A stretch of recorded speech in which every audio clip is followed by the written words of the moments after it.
I asked everybody say amen and have in mind Natalie but Ariela. Ariela. Just have in mind her name when we say amen. יהי שם אדוני מבורך מעתה ועד עולם. מי שברך אמותינו הקדושות והטהורות, שרה, רבקה, רחל ולאה, מרים הנביאה ואביגיל ואסתר מלכה בת אביחיל, הוא יברך את האישה הצנועה והכבודה, נטלי בת אריאלה. מלכת דמר, הוא יברך אותה ויזכה אותה וישמע בכל תפילתה, וישלח ברכה רווחה וצלחה בכל מעשה ידיה, ויצילם בכל צרה ונזק, וימלא כל משעות דיבה לטובה, ויאריך ימיה בטוב, ושנותיה בנעימים, וכל אשר תפנה תשכיל ותצליח. וזכות אותה תגן בעדה ובעד ביתה ועד כל השנה, ושיזכו אביה ואמה לכניסה לחופתה בעזרת השם בקרוב. וכן יהי רצון ונאמר אמן. Amen. Thank you. Amen. Now we're getting invited to the wedding, huh? Hey. In Texas. Texas? She's in Texas. Well, Doesn't you make a never difference. know. We'll make sure we'll be Oh, there. she got to maybe You never find know. somebody here. Never know, exactly. Anyone else Alright. need a packet? Okay. Thank you. Oh, that's a good idea. Yeah. There's nothing that works in the world better than learning Torah. So now we have to learn also for her atzlacha. Well, it's just FYI. I've had miracles through Rabbi Yoni. My son got married at 43, and his wife is expecting. So Very nice. wonderful. I don't do miracles, just HaKadosh Baruch Hu does miracles. Right. through All right, so then I have a request. Okay. My friend's daughter is in the hospital now. She's 6 months pregnant, and they might have to do a C-section and take the baby out to save 6 the months. mother's life. So could Yeah, what do I we say? could do a Misha Mishabach also. Bachera? What? We do Mishabach also? That's still new. Thank you. Her name is Neely Bat Orit. Orit. Orit? Orit. She's my friend is Israeli. Neely Bat. It's a different Thank one. You you. do for a lady who's giving birth.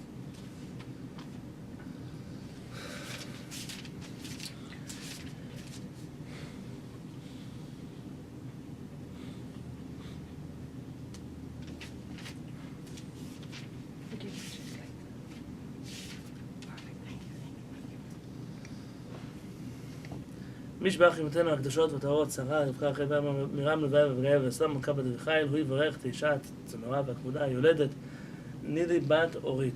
מלכת דמר יברך אותה ויזכה אותה וישמע בכל תפילתה, וישלח ברכה רווחה וצלחה בכל מעשה ידיה, ויציליה מכל צרה ונזק.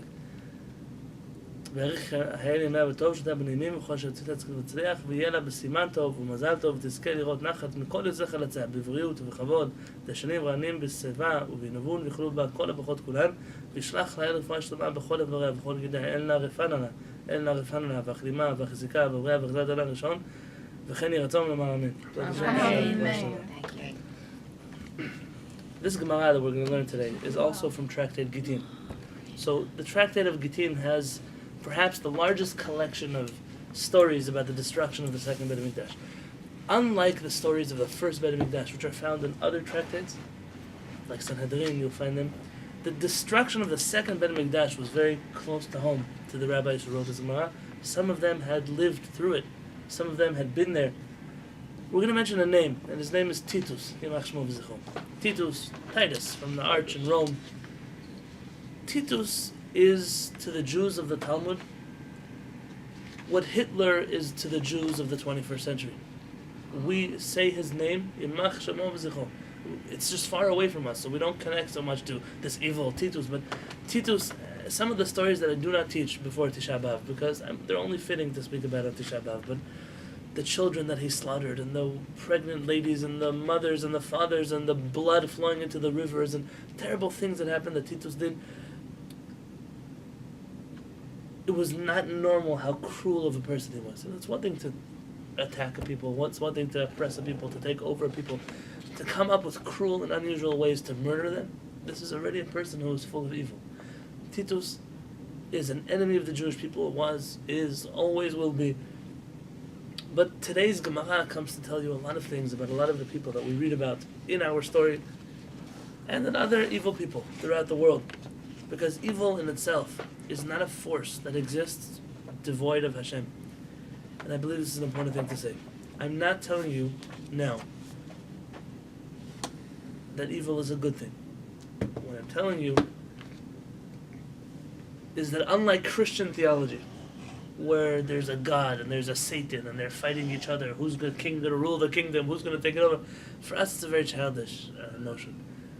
A person who is evil has potential to be great, and they've chosen to use their greatness for an evil purpose. You cannot be greatly evil if you did not have the ability to be greatly good as well. You have to imagine. It's an energy. Very good. The sixth Lubavitcher Rebbe has a book in which he discusses spirits and where they come from and where they go. And in this book, the sixth Lubavitcher Rebbe writes that it's kind of like gravity. You know, if you are standing on the beach and you take a penny and you drop it in the sand, it'll probably just hit the surface of the sand. But if you climb on top of the lifeguard tower and you drop your penny, good luck looking for it. Because the higher things come from, the lower they fall. If a person fell very greatly, it must mean that they come from a very high place. The spiritual potential is there. You know, the people that their whole struggle in life is, do I read chapter 22 or 23 of Tehillim? Like, they're not sure, but that's their whole life struggle. And some of us struggle with some really serious struggles. And instead of beating yourself up about it, the sixth Lubavitcher Rebbe said you have to realize it means that you come from a much higher place. Your struggles are greater, but also your potential for growth is much higher. This doesn't only apply to Jews, it applies to non-Jews, and it applies to Titus like it applies to everybody else. And because of that, what people normally read into the story, I will not read into the story. And what people don't know about the story, that's what we're going to read together. This is a chain of events.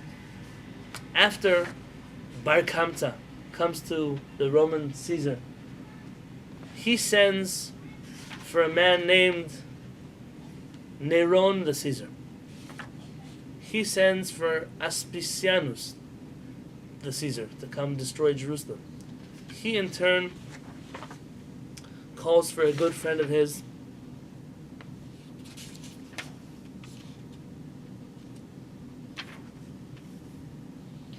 I have a question. one second, and he sends for Titus to come and destroy Jerusalem, and this is where the story continues from Bar Kamsa. This is a ripple reaction. Yes. I never really understood why Jerusalem was so important to the Romans. I mean, the trade routes and the caravans could have come another direction. They didn't have to come through Jerusalem. So why was that, bless you, such a pivotal spot for them that they had to have to the point of killing people? And The Romans faced serious opposition from the Jewish community. The Jews at this point in their history were not willing to go down without a fight.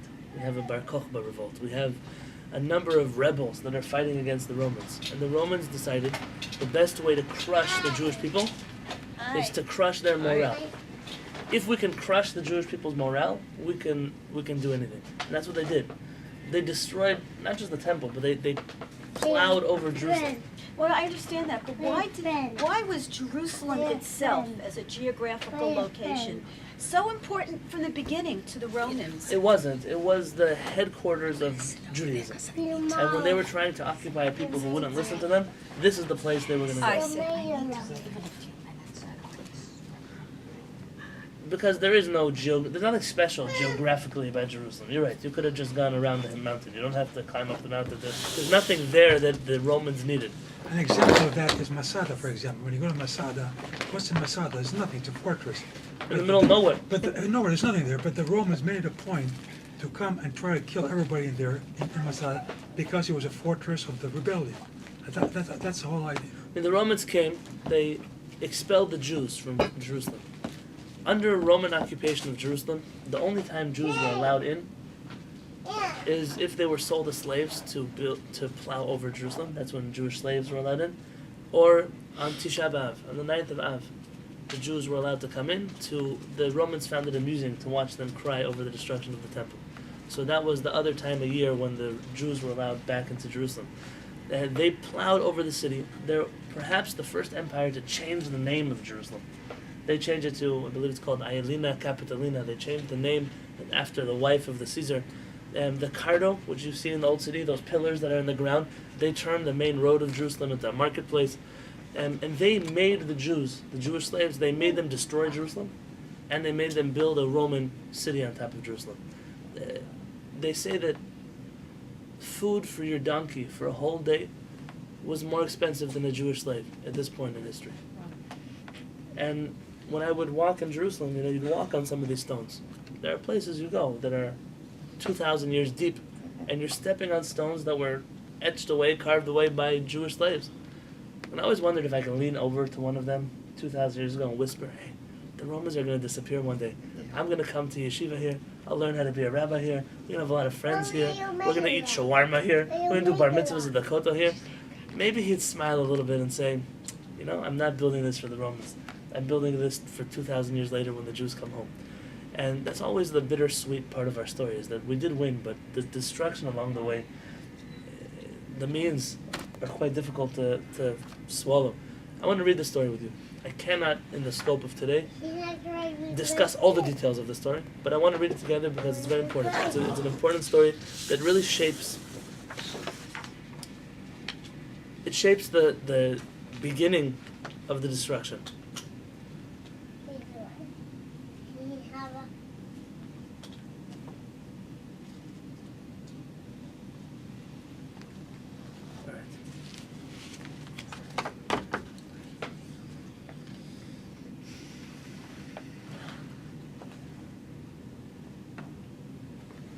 Do you have a Thank you. anyone else missing one?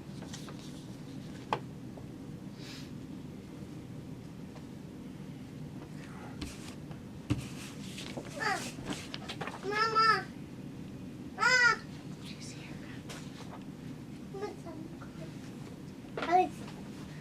I was teaching. I'm tired.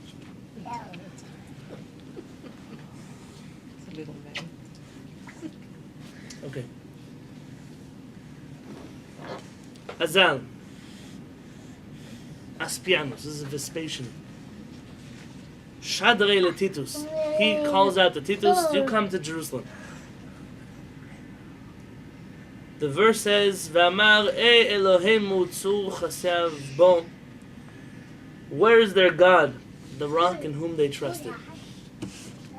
Who was the person that said this? Zet Titus HaRasha.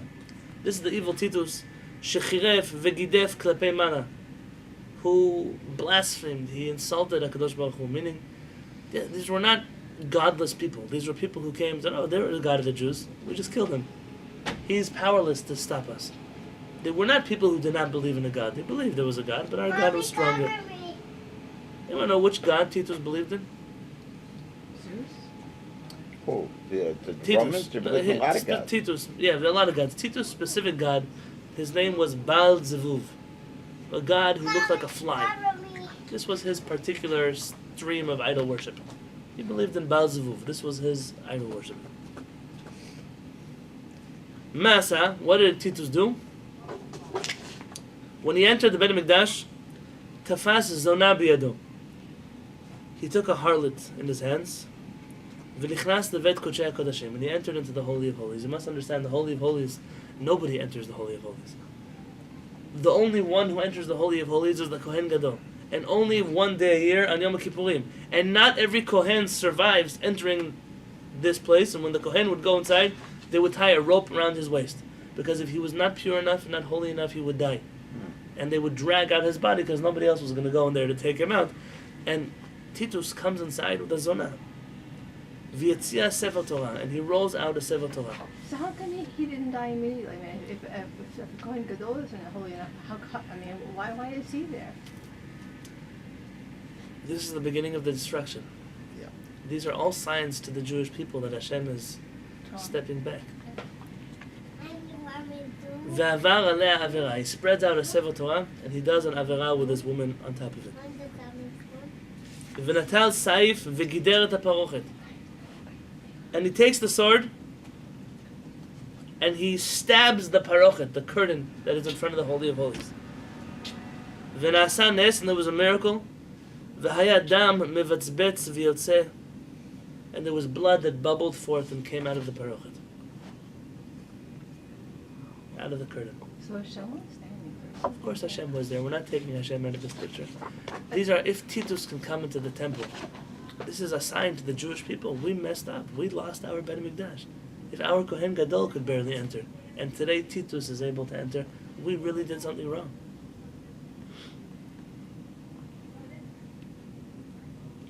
V'chesavur harag et atzmo. And he, what does it translate here? He thought he had Killed killed himself. himself. He thought that he had killed himself. What does that mean? He thought he had killed himself? You show the Gemara never uses certain words. You'll never find in the Gemara, it seems like he killed God. The Gemara would never write such a thing. So instead, it seems like he killed himself. Who's himself? We're really referring to Hashem. Kind of like whenever the Gemara wants to say something bad about the Jewish people, it'll say, it doesn't say the Jewish people were so bad, it will say the enemies of the Jewish people were so bad. Why? They talked in shul. The enemies of Jewish people don't go to shul. The whole point is it's talking about the Jews, but the Gemara doesn't want to mention them outright.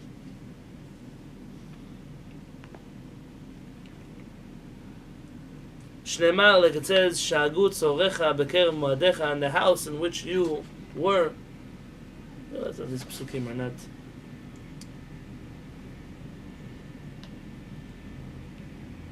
Mi kamocha chasin v'kasher. Who is like you, Hashem? Who has strength, has self-control. Shata shomea neutzo v'gidufo shel oto rasha v'shotek. That you hear this man's insults towards you and you are silent. This is Tito? This is the Gemara saying about Hashem. How great is Hashem? So who's Abba Hanan? Oh, Abba Hanan. This is Abba Hanan who's teaching out this verse. Very good. Abba Hanan is teaching out this verse that says, Hashem, how great are you that you are able to hold your tongue and not respond. Tana devei Rabbi Yishmael, Mi chamocha ba'ilim Adonai, who is like you among the gods, Hashem? Mi kamocha ba'ilamim, who is like you among the dumb gods, Hashem? You know, all the idols. That you're quiet, you're an ilim, that you don't respond when people insult you. This is Tito's grand entrance into the temple. He's here not just to destroy the temple. He's here to break down every belief, to break down every morale, to destroy people's hopes. This is what Titus is doing. Me'asa, so what did Titus do after this? Natal et haparochet. He took the curtain. Why? Why do people take things back from war? Proof? Proof of what? I destroyed. Very good. It's, you know, when people come back from hunting trips and they bring back some animal's head. You know, it's this kind of, I want to show the world what I brought back from war. He wants to show this blood. He killed God. Vasau kamin gargutni. He made it into a big basket. Vehevi kol kelim shebamikdash v'hinichan bahen. He takes all the vessels, the silver, the gold, whatever he could find inside of the Beit HaMikdash. This is why in the Roman Arch of Titus, if you've ever been there, you see them carrying away all the spoils of the Beit HaMikdash, the menorah. There's a long time Jewish belief that maybe the menorah is inside of the Vatican. I've spoken to a number Or of built people. into the arch, they say. I've spoken to a number of people who don't believe this to be true. Researchers, people who have qualified credentials. I mean, if the Jews want to keep believing it, that's okay, but it's probably not true. You have to know that in the Beit HaMikdash there were more than one menorah. There were some 20, 25 menorot that they would light in different holidays, Simchat Bet HaShoeva, there's all kinds of things they would light menorahs in that were not the menorah of the Beit HaMikdash. What happened to them? Who has them? It could be that the Jewish people who lived in Europe very much saw in the Catholic Church what we saw in Titus and his government, and the connection between the two of them was very great. Not here, I don't know. If it's there, it's there. If it's not there, it's not there. But sometimes Jews, I hear a lot about, let's go get our menorah back from the Catholics. I'm not sure the Catholics know where your menorah is. They barely know where their own menorah is. V'hoshivan v'sfina lelech lishtabach b'iro. He put all these things inside of a boat to go take them back to Rome. I'm skipping again a few psukim.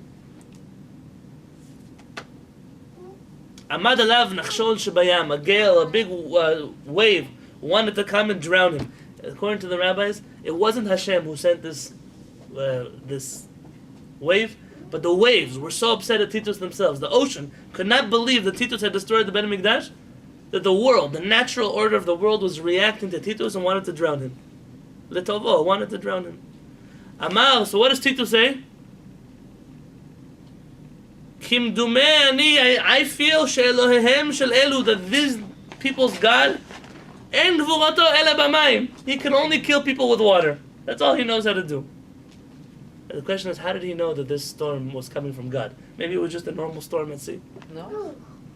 could be all around him. It was. Very good. The Mefarshim was say that quiet. when the emperor is traveling, he doesn't travel alone. There are many ships. It was only his ship that was in the middle of a storm. Everybody else's was quiet. Ba Paro. Comes Paro, tries to kill the Jewish people. Tibo Baya B'mayim. Hashem drowns him in the ocean, in the sea. Very good. His God knows how to kill with water. Ba Sisra. Sisra comes. Tibo B'mayim. He drowns him inside of the water. Afu Medalayil. Litoveni B'mayim. He's also trying to kill me in the water. Now you have to understand, Titus also has an ego complex. Titus is comparing himself to some of the greatest leaders of the globe. He's comparing himself to Pharaoh. Paro was no small man. But he's putting himself in the great category of the evil people that came before him. Im giborhu ya'alil yabasha v'yaseh mi milchama. If God is a man, if he's really brave, he'll fight me on dry land, not in the middle of the ocean. This kind of conversation is only makes sense in the context of people who, like Jack said, believe in many gods. I doubt that somebody coming to kill the Jewish people today will start mocking God. Come, take me on dry land. He doesn't believe in God. What does he have to do? That generation believed in so many warped ideas of gods that fight in the water, gods that fight on land, gods that fight in the skies, gods that kill each other. They believed in all kinds of very interesting things. Yetzta bat kol v'amalo. This voice comes out from heaven. Again, which voice? The same voice we mentioned the first day of this class. This bat kol, some kind of echo, some kind of heavenly voice, some kind of inner voice, perhaps, that is speaking to him. V'amralo, and she says to him, Rasha ben Rasha, an evil person, the son of an evil person. Ben beno shel Esav HaRasha, a great grandson of Esav, the evil man. According to Jewish theology, the Romans are descendants, biologically or not is not important, of the kingdom of Esav, the spiritual kingdom of Esav. Like the Muslims, that world is a spiritual descendants of Yishmael. Bria kala yeshli ba'olami. I have a small creature in my kingdom. V'yatushma, and it's called a yatush. Yatush is Hebrew for mosquito. It's not so apparent that this is actually a mosquito, but something similar to a mosquito. And I'll tell you why. Amai karile bria kala. Why is it called a small creature? I mean, they're smaller creatures than mosquitoes. They're the eggs of fleas. I don't know, what are ticks? What? I mean, they're smaller things than a mosquito. Why does it call them a small creature? Dema'alana, it has a mouth that eats. Itle, it has. Umifkana, leitla, but it doesn't have somewhere where the waste comes out from. It's some kind of bug that eats and eats and eats, but doesn't ever let out waste. Now, there's a reason for this. Why this creature, not another creature? That's impossible.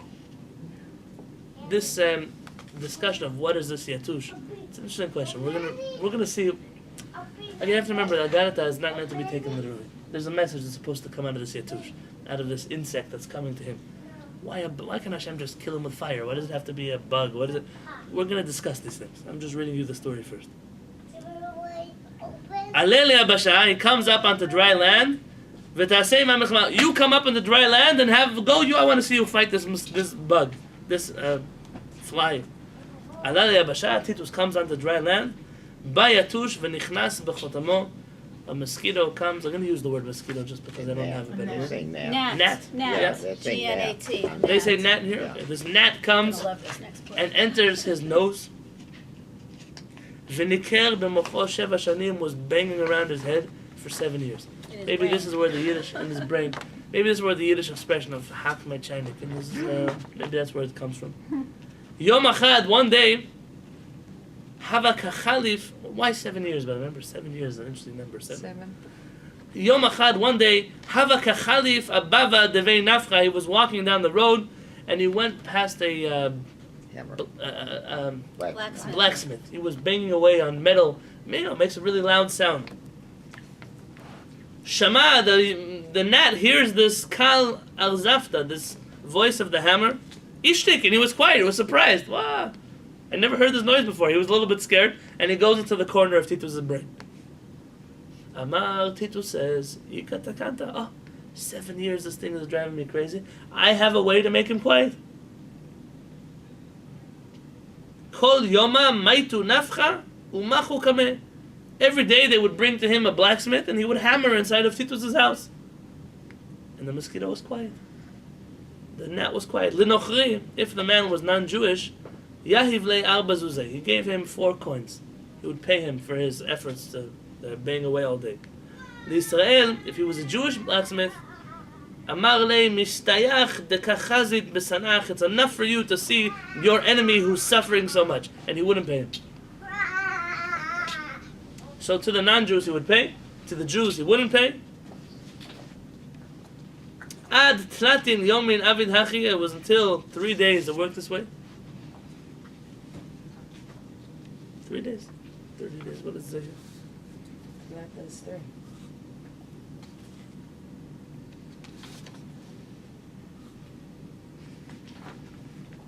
30 days. 30. Until 30 days it was this way. Mikan ve'elach, after that, kevan de dash. Once this gnat got used to it, he was used to it already, you know. They say in life you can get used to everything. Even when a person is hung, he shakes and shakes and he gets used to it, you know. So everything in the world a person gets Yeah. used to. That was a bad joke, guys. Just Yeah, in it was case a you bad weren't, joke. paying It attention. was deadly. Ouch. Oh, Jack. Tanya, we learn, Amar Rabbi Pinchas ben Aruva. Rabbi Pinchas ben Aruva, Ani Haiti ben Gdolei Rom. He said, I was from the great men in Rome. You know, the Roman Jewish community is one of the oldest Jewish communities around today. There are older communities, like the Jewish community in Yemen, for example, is older than the one in Rome. And the Jewish community in Morocco also goes back to the first temple. Even some in Germany goes back to before the second temple. What But about in- Ethiopia? It's a great question. And the Ethiopian Jewish community is a very old Jewish community. When I mean an old Jewish community is one that preserved its actual traditions and heritage. The Roman Jewish community, you can go to a synagogue in Rome. There are 3 kinds of synagogues in Rome. Correct. Ashkenazi, Sephardic, and Roman. Correct. And Roman has its own siddur, its That's own right. tunes, its own... No, Yosef Parnas, when you came back Oh, and very told good. me I that was there. story. I was in the Roman, but You told me that it's a, story. if you want to put it once into your YouTube, Nusach Romi, and you'll hear there the Chadodi, it sounds like it was written in the Catholic Church. I mean, I cannot tell you other than that. These are Roman Jews. There is no other way to explain how they. But it's a very, very old Jewish community with very old traditions. Like- And this Jewish community started in this time when the Jews had already gone to Rome. Who goes to Rome? You always have these people that are lobbying Congress, these Jewish guys in Washington, D.C., that are involved in politics. The same thing happened then. There were Jews in Rome who were very influential leaders and helped change Roman policy to the good of the Jews sometimes. They were there as all kinds of, not exactly diplomats, but it wasn't that formal, but such people, men of influence, businessmen, people who were trading, all kinds of things like that. And Rabbi Pinchas ben Aruva was one of them. I was from the great men of Rome. Uchshemet, and when he passed away, when Titus died, patz'u et mocho, they opened his skull. Umatzu bo ketzipor dror mishkal shnei slaim. They found inside the size of a little sparrow, a little bird, that weighed 2 slaim. The Matnita Tana in the Mishnah we learn, Kegozal ben Shana. He was like a little dove, a year old. Mishkal shnei litrim. Amar Abaye, Abaye says we know, Naktinan, we have a tradition from that generation. Piv shel nechoshet v'tziponav shel barzen. He had nechoshet is copper. He had a copper beak, this bird, and he had fingernails or claws that were made out of iron. Now the Maharal of Prague talks here, according to Kabbalah, what is the significance of a beak of copper and talent? We don't actually believe maybe that a bird came out of his head with a copper beak, but there's significance to these kinds of metals and the kinds of exiles that were in into certain discussions. Let's keep reading because the story's not over. What does Titus do? Kahava Kamayit, when he was about to die, Amar Lahu, he tells his family, the people around him, Likaluya, burn my body, Lahu Gavra, burn this man's body. Ulevadrei lekitme, and take his ashes and scatter them, Ashev Yame, into 7 seas. Again, the number 7. Delo lishkei elaha di Hudai velokme bedina, so that the God of the Jews will not be able to find me and bring me to judgment. Burn my body, scatter my ashes in 7 seas, seas, Yeah. and make sure that this God of the Jews will never be able to resurrect me and judge me. You have to understand, this man is a believer in the God of the Jews. He's afraid of the God of the Jews. Yeah. Normally, somebody who's afraid of the God of the Jews won't mess with the God of the Jews. Right. But this is the Yeah. Titus. This is his head, Titus. The number 7, according to many of our commentaries, Titus believed in a 7-piece God, where there were 7 domains, 7 seas, 7 heavens, a lot of 7s, and their territories never crossed each other's paths because everyone had his own kingdom. And he believed that if he was scattered in 7 different directions, 7 seas, Hashem would never be able to get all the gods to cooperate with him and give him back his ashes. And so Titus, in his own foolishness, believed that there was a way. He didn't realize Hashem could take your ashes from wherever he wants, put you back together, and do whatever he wants with you.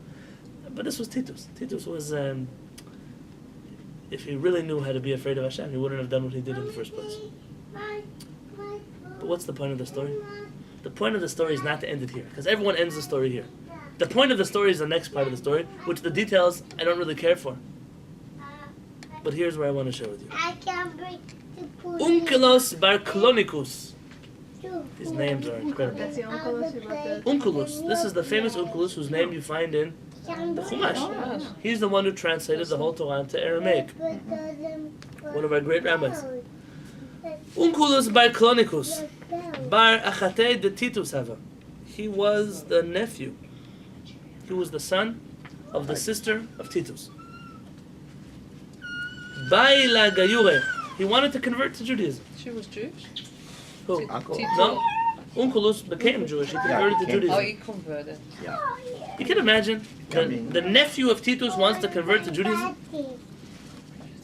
No, my name is Imagine the Beit Din that's going to accept him. bring my bat. Imagine the politics that had to go down there. Bring my bat The fear that they had from the Romans, the discussion of the Jewish community. Oh, and my bat. Hitler, Yamach Shemo's nephew is going to come to convert and you're going to take him in? I know a Ger Tzedek, someone who converted to Judaism and lives a completely Jewish lifestyle. Whose father was an officer in the KGB, who was responsible directly for the deaths of thousands of Jews. And she threw it all in his face and converted and became a Jew. Such a thing happens. But in this generation, nobody wanted to be Jewish. Unkelus wants to be Jewish. Now Unkelus, you have to remember, he's the son of royalty. And there are certain... Sometimes royalty can get away with things. He could convert and they wouldn't touch him because, well, you're going to go kill the Caesar's nephew. He's Jewish. Okay, so he's crazy. It's not a normal person on the street who came to convert. Azal Askel Titus ben Gidam. He uses some black magic called Ov. Remember the Torah says that you cannot bring back spirits from the dead. This is what he does. Those my feet.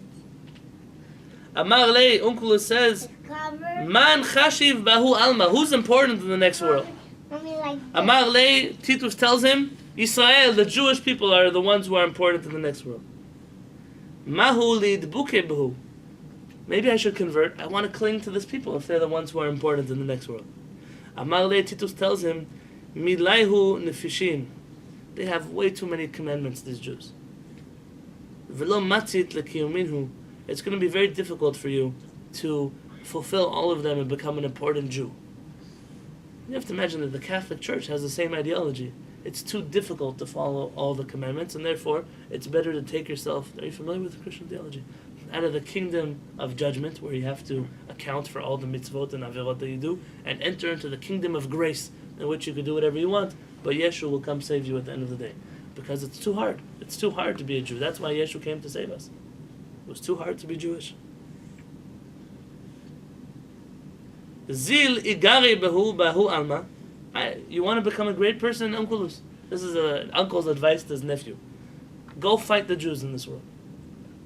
V'havit resha, and you will become the leader of the world. Fight the Jews, oppress the Jews, you'll become famous. Amar Unculus tells him, Dine dahu gavra b'mai, Titus, what is your punishment in the next world? Okay, I don't want to read all this Gemara here. You can keep reading it for yourself. He does the same thing with Bilam. He brings back Bilam, who is important to him. Give me more from a first, from bread. No way. And then the last piece that I brought to you here No way. says, So they. Tana, Naaman. Naaman ger Naaman. Toshavayam. He joined the Jewish people, not as a Jew, but as one of the seven people who followed the seven mitzvot. Nivu Zaradan, he was the man who destroyed the Beit HaMikdash along with Titus. He was together with Titus. Ger Tzedekaya. He became a convert to Judaism. He destroyed the Beit HaMikdash, so there's a famous story about that. And he ends up coming in front of a Beit Din and asking to convert to Judaism. That's crazy. Today he would never ever be accepted. You know what the Maharal of Prague says? The Maharal of Prague is very interesting about Wouldn't. him. Nobody would convert him. The Maharal says that if a person has purely evil inside of them, they can do purely evil things. But if a person struggles with the goodness that is inside of them, they feel the goodness in them. When they're forced into an extreme of doing something evil, the good in them screams out at them louder than it ever does and causes the opposite reaction to happen. It's when a person who has good in them does such evil that the goodness just blows forth because it cannot handle anymore to be so evil. And that's what pushed him to convert to Judaism. It was his part in the destruction of HaShamayim that ended up causing him to convert. But it doesn't just stop there. Mini bnei banav shel Haman, from the grandchildren of Haman, lamdu Torah b'Bnei Brak. They studied Torah in Bnei Brak, in Israel. Not all of Haman's sons were killed, you know that, only 10 of them. Haman had, according to some opinions, hundreds of children. He was, everywhere he went, he made children. Only 10 of them were killed, the ones who were involved in his lifestyle. Some of his grandchildren ended up converting to Judaism and studying Torah in Bnei Brak. Mibnei banav shel Sisra, from the descendants of Sisra, who also came to kill the Jewish people. Limdu tinokot shel Yerushalayim, they taught little Jewish children in Jerusalem Torah. Mibnei banav shel Sancheriv, Sancheriv, who came from Assyria, to destroy the Jewish people. Limdu Torah barabim, they taught Torah publicly in the streets. Man inun, who were those children that came from them? Shemaya v'Avtalion. If you remember, the first Mishnayot in the book of Pirkei Avot were written by two rabbis called Shemaya and Avtalion. They were the rabbis of Hillel and Shammai. Hillel and Shammai. Hillel and Shammai. They were the students of Shemaya and Avtalion, who were the grandchildren of Sancheriv, who destroyed the Jewish people. Hainu dichtiv, that's what it says. Natati et dama al tzchiach sana levilti hikasot. I have set her blood upon the bare rock that it shall not be covered. Meaning, all things come around full circle. Sometimes you'll see someone who's so evil, and you'll wonder, where is the goodness in this person? Or where's the justice of letting them live? What's the point of letting them live? There's a Zohar. I put the Zohar online a few weeks ago. The Zohar says, one should never pray for the death of an evil person. That's a hard statement because we have places where we do pray for the death of evil people. Because had someone, I'm sure that in the middle of World War II, Jews were allowed to pray for the death of Hitler. There was no Jewish teaching prohibiting that. And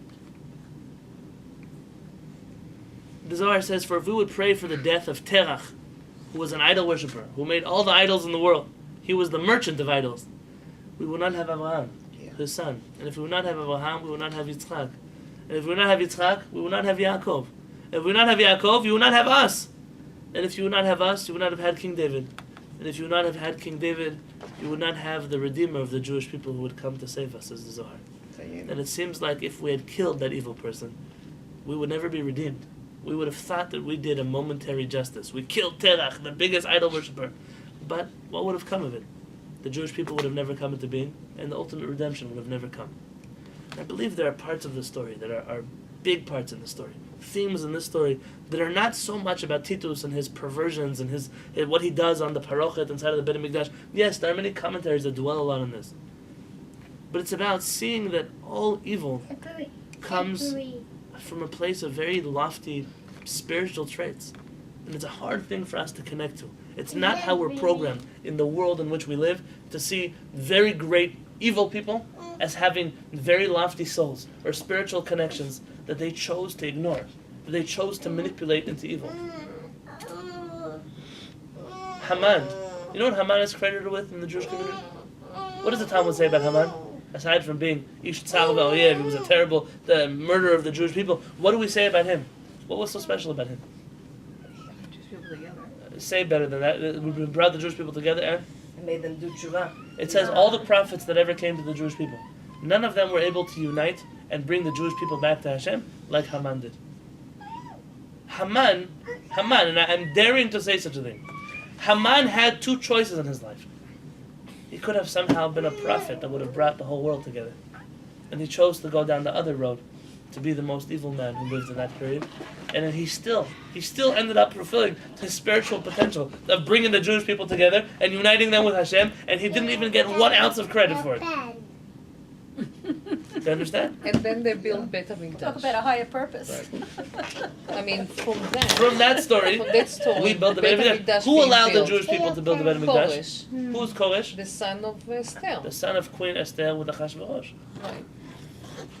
He allows us to go back to Jerusalem and build the Beit HaMikdash. But then this It story has two names develops, in history. and then Tito arrives. So we have this is a continuation of a long history of the Jewish people, and what we're looking at are people that we would normally be so quick to dismiss as evil people, bad people. But according to our rabbis, there's a lot more inside of them. They're much more sophisticated than we would like to believe that they are. And the proof is that from all of these people, either they became Jews, or their grandchildren ended up teaching Torah, or they studied Torah in Bnei Brak, or they taught children Torah in Yerushalayim. It's not the way we're trained to think about evil. It's not the way we were taught to look at the world and the bad people inside of it.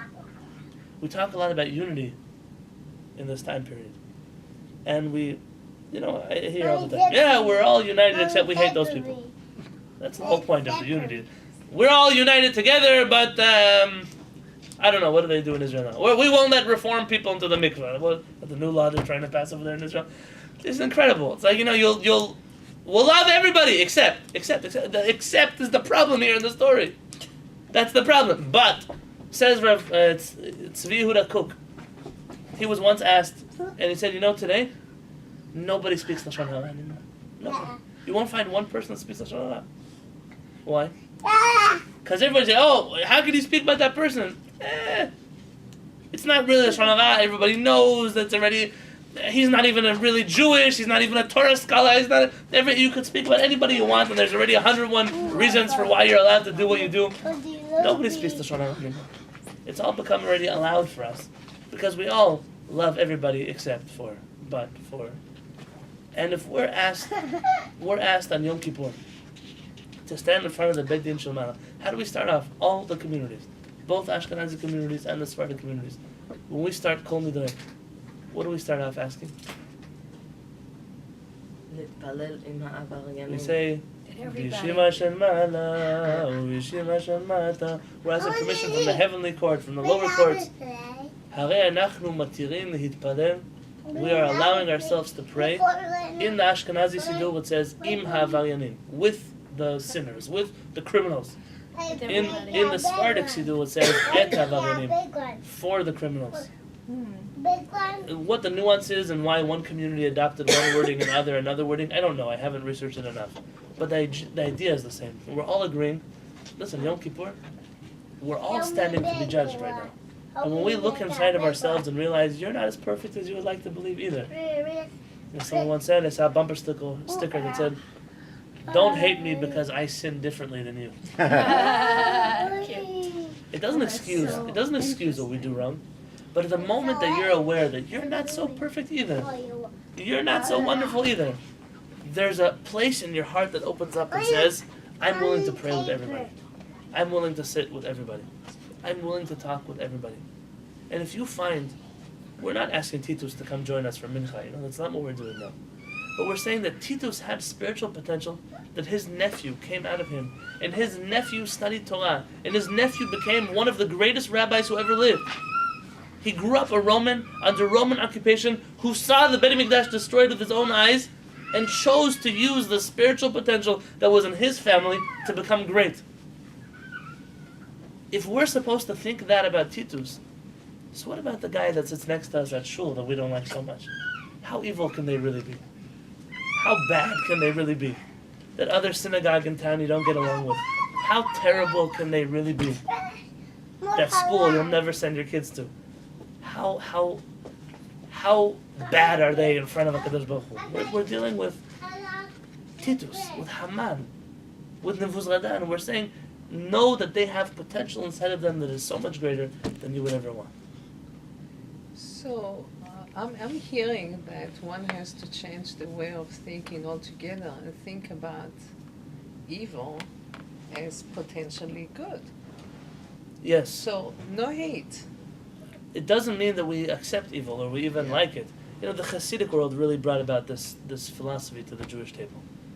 In every bad there is good, and all good there is bad. Some would blame them adopting this from other religions, but it's not necessarily true. You could see a piece of Gemara like this and realize they're just magnifying, enlarging a theme that until their time it was very narrow in Judaism, and they turned it into a big river or into an ocean. And that is that everybody has a spark of goodness inside of them. Some people may have, you have a stove in a kitchen, in a commercial kitchen they have stoves. And the stoves are always on, you know that? They have a pilot light that is always on. You just press the gas and psh, the flame turns on. Every person has a pilot light. Can you put the pilot light out? You can. You can extinguish the pilot light. There are some people that we believe crossed over that line and they extinguished their pilot light. To reignite them will be very difficult. The famous piece of Talmud about Yeshua, about Jesus, in which he tells his rabbi, Rabbi, I would come back, but I've already reached a point where return is very difficult. What does it mean? Return is not so difficult. Hashem promised us 1,001 times that returning to Him is easy. But there are lines that once you cross them, it's no longer just pressing the ignite button. It's having to find a match and light this flame and bring gas and put the pipe in the right place. It's a lot more work. And not everybody is able to do that in their lifetime. I think it's to what you were saying. I think if you take a look at someone who's angry or evil, it takes an incredible amount of energy to be angry and evil and harmful and hurt someone. Incredible amount of energy. That same energy can be transformed or shifted to kindness, goodness, and whatnot. If there was an intention, if there was a supportive environment, a variety of different things. Why someone doesn't shift is the real psychological That's issue. the question. Very That's nice. the question. Very nice. So What Tito is all did that? did Wait, what that. did you say? I missed that. That for example, you take someone who's angry, evil, nasty, kills, that takes an incredible amount of energy.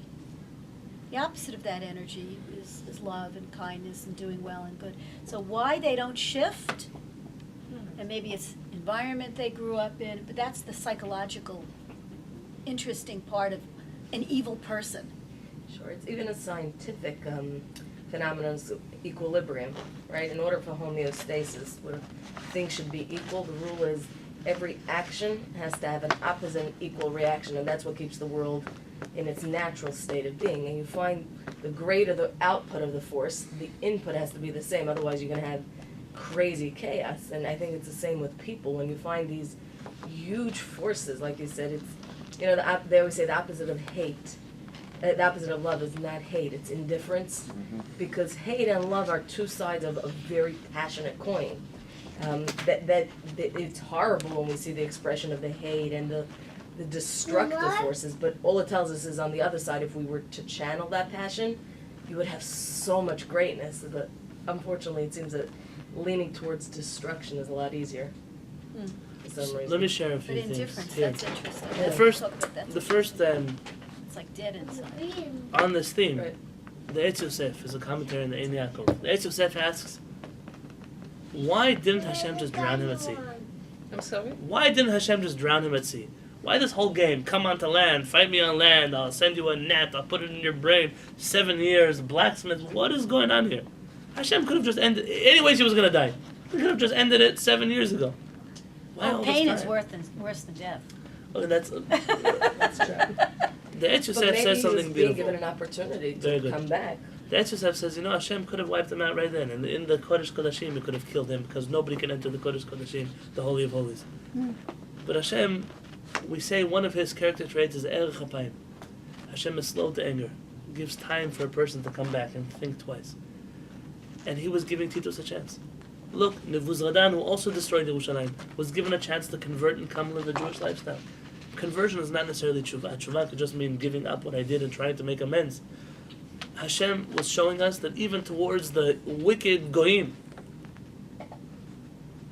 Titus, you can't find someone who's worse than him. Hashem was giving him a chance to come back. We're giving him a chance. This is our Hashem. We believe in a Hashem. You hear sometimes preachers come to town, those who don't do this, they don't eat kosher, they're going to burn in 7 kinds of hell. And you hear these rabbis, they come like, they look like they came from a Baptist church and put on a kippah.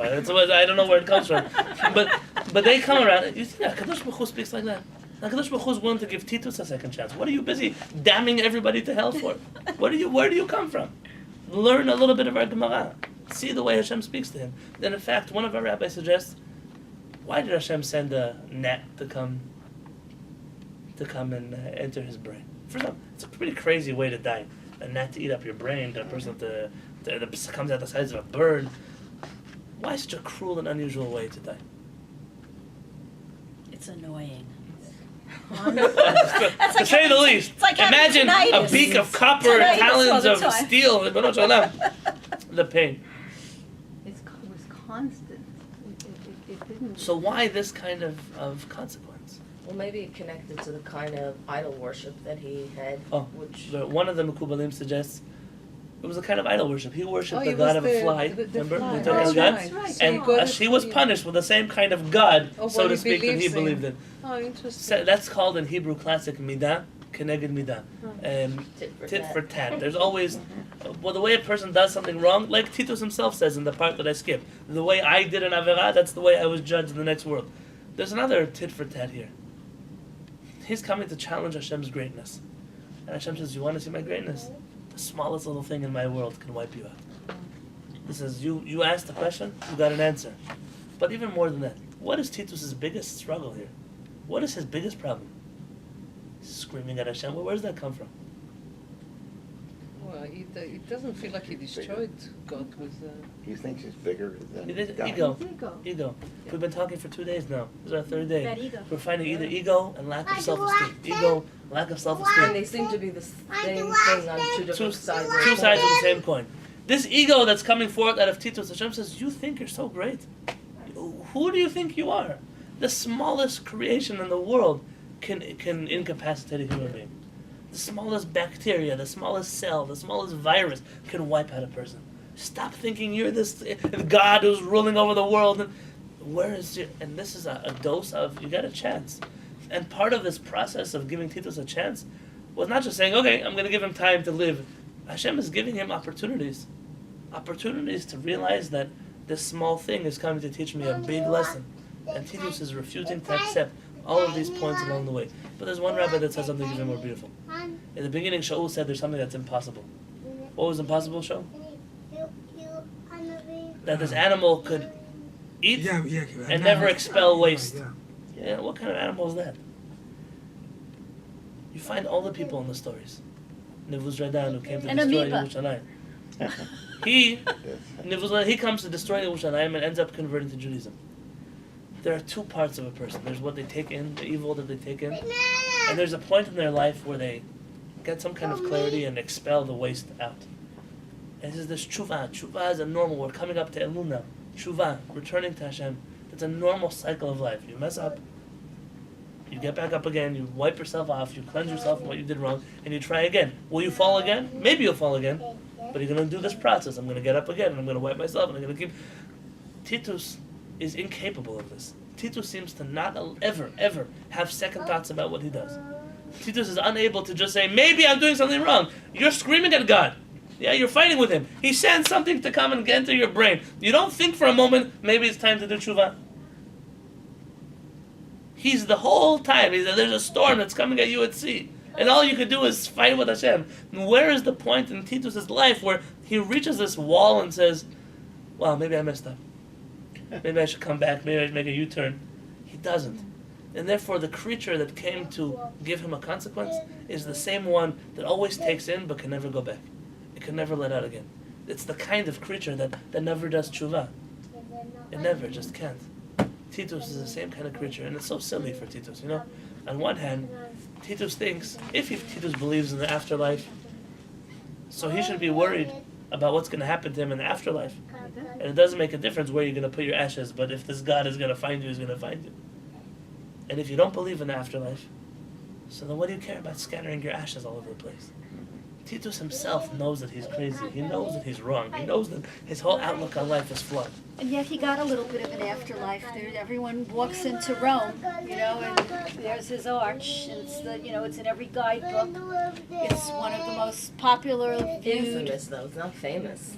Huh? It's infamous, it's not famous. Exactly. It's like when And we go to so- Poland and and visit so Auschwitz. there I it know is. that they're famous because Yeah, of yeah. it. Well, but I'm just saying. But Yeah. so Yeah. he got his. Which tells you how great he could have been again. Clearly this is not somebody that just, you know, just history didn't washed went- away. Exactly. Which is so tragic. And this is perhaps one of our messages for today. And that is that ego is destructive. And more than he destroyed the Beit HaMikdash, you find a person who is able to destroy himself. And we're not forgiving Titus for what he does. I'm not even having any rachmanut, any mercy on Titus. What I'm sharing is, you know, when I was in Auschwitz, 2013 or 12. It was a month before I met my wife. And someone said, oh, these Nazis were monsters. What caused them to have that reaction was when you stand in Auschwitz, you cannot see from one side of this concentration camp to the other. And you go to places like Majdanek, the places, it's a little place. It's not a big place. Auschwitz is huge. It was, I can't tell you, it's like football fields and it's a gigantic place. So they're such monsters, these Nazis. And one of the rabbis said, they're not monsters. A monster, it's what you expect from a monster. To kill people, genocides, murder. These are human beings who totally deformed their humanity, who totally perverted themselves, who totally destroyed what it means to be a human being. You can't call them monsters. If they're monsters, then what do you expect from monsters? These are human beings. And a person has to know this is how low a human being can fall. This is the place a human being can go to. There's an ego. Hitler, Yamach Shmo V'Zichro, spent so much of his life trying to fight his conscience, trying to fight the force inside of a person that makes you feel guilty because he blames this invention on the Jews. And this is the outcome. The outcome is a person comes out as a mass murderer, comes out as a destroyer of the Beit HaMikdash. And HaKadosh Baruch Hu is telling us the character traits that you think are, so what? So I'm egotistical, so I care about myself, I'm selfish, I'm greedy, I argue with Hashem, whatever it is that... These things come back to, it doesn't hurt the world as much as it hurts the person. It's going to hurt a person so bad. It's going to hurt a person so bad. And you have a choice. You can make it happen in this generation, it can happen in another generation. But at the end, people will come back. People will come around full circle. The world is a wheel that keeps turning and turning and turning. And just like you find that there are descendants of great rabbis who came out to be pretty bad people, there are descendants of very evil people who came out to be great rabbis. And the world is constantly changing. And nobody can ever say, oh, I'm sure of myself, I'm okay, I'm good. As our rabbis tell us, Al taftiach b'atzmacha, al tiftach b'atzmacha, ad yom motcha. Do not have trust in yourself until the day you die. Because Rabbi Yochanan Kohen Gadol, Rabbi Yochanan was the high priest, was righteous. He entered into the Holy of Holies. And at his 80th birthday, he decides to leave Judaism. 80 years he's serving in the Beit HaMikdash. 80 years he's seeing miracles in front of his eyes. And 80 years he decides to drop it all and walk away. And you can't say that those 80 years were fake. They were not. Because if they were, he would never have come out of the Holy of Holies alive. Al Which means tiftach it was b'atzmacha ad legit. yom motcha. And so if I could cap these 3 days, there's always going to be 3 things. And those 3 things are to know yourself, to listen to your inner voice, to find that bat call that reaches out to you and speaks to you. Call it a conscious, call it whatever word you would like to use for this, your yetzer, whatever word.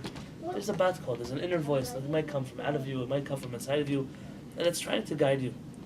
And then there are people who lead the world and they're not such good people, like the rabbis who didn't say anything, where Bar Kamsa was thrown out. They were people with ego, like a Titus. The same Titus who destroyed the temple with his own hands. You might question whether those rabbis who didn't say anything, they might not have destroyed the temple with their own hands, but they destroyed their temple by inaction. Rabbi Zechariah ben Avkulas, because of his lack of self-esteem, his humility, he ended up causing a lot of other damage to the world. And we have to know that everything in our life has a ripple effect on the universe. We put out things into the world, we put out ideas into the world, we put out feelings into the world, we put actions into play. One action causes another reaction, causes another. And sometimes those things are very bad. But for those things there's tshuva. But there are sometimes things that you do that are very good. That's the point of today. Good things. Imagine if Unkulus's uncle was a holy man. Imagine how holy Unkulus might have been. Imagine where the world would have been. Or maybe not, Jacqueline, maybe not. Maybe the other way around. Yeah. Yes? Maybe not. You don't know. But If. I'm asking you to know that according to our tradition, every word you speak, every action you take will continue and continue and continue and continue into eternity. And when you have to make a choice between doing something good, doing something bad, listening to your ego, having a self-esteem that tells you you're a good person, you must always choose what is good. And not just because of you, because you are influencing the entire universe. You are influencing the entire place. You are influencing the entire world. One of our famous rabbis, Rabbi Yaakov Kamenetsky, was saved in the Holocaust by a mayor of his town who refused to give in to the Nazis. Because once upon a time, Rabbi Yaakov Kamenetsky was in the bank. And the bank teller, by the way, back then to work in a bank was a very prestigious position. The bank teller gave him back a few dollars too much. And he came back and said, listen, you gave me a few dollars too much, and Rabbi Yaakov Kamenetsky returned this money to the bank teller. I said, nobody else has ever returned $1 to me when I gave it back. It's not a big amount of money, we would never have noticed. And Rabbi Yaakov Kamenetsky said, I'm Jewish, and as a Jew, I cannot take money that doesn't belong to me. And he returned it to him. And this bank teller moved up into the world, moved up in society, and he became the mayor of his town. And when the Nazis came in with their propaganda, the Jews steal all the money, the Jews steal the wealth, the Jews take our jobs, this man said, I don't believe it. I know the rabbi of the Jews in this town, and he would never let Jews act like that. And he organized for many, many, many visas for Jews to get out of the country, to get to the United States, and Rabbi Yaakov Kamenetsky was one of them. Came over to this shore, built a whole yeshiva, has thousands and thousands of students in the world, and it's an incredible thing. One action, $1 bill that he returned to the bank, saved not just his life, but thousands of other lives, and influences people's lives until today. Yours included, because you now heard the story. And you have to know that everything you do in the world that is good will always come back, and you might not always see that effect. You might not always see where the ripples go, but we must know. We must know that HaKadosh Baruch Hu has a world where everything is perfect and everything is calculated. And what about the bad things that we did? That's what Elul is for. We have tshuva, and tshuva means, Hashem, I can take back what I did, but I can't take back the ripple effect in the whole world. That's why you reach out to the divine. And that's why Hashem says, don't worry. If you change back, I can get rid of these ripples. I can stop those effects into the world. Now we have to make sure that we're always working in tandem with Hashem. We're always working in tandem with our Creator. And B'ezrat Hashem, these 9 days should turn from 9 days of mourning into 9 days of joy. And how do we do that? By turning them into days of joy. And B'ezrat Hashem, that should happen soon. I believe with Emunah Shlema that we will not be fasting this Tisha B'Av. This will be a Tisha B'Av that will turn into a holiday. And God willing, we should see it happen. Thank you. Thank you.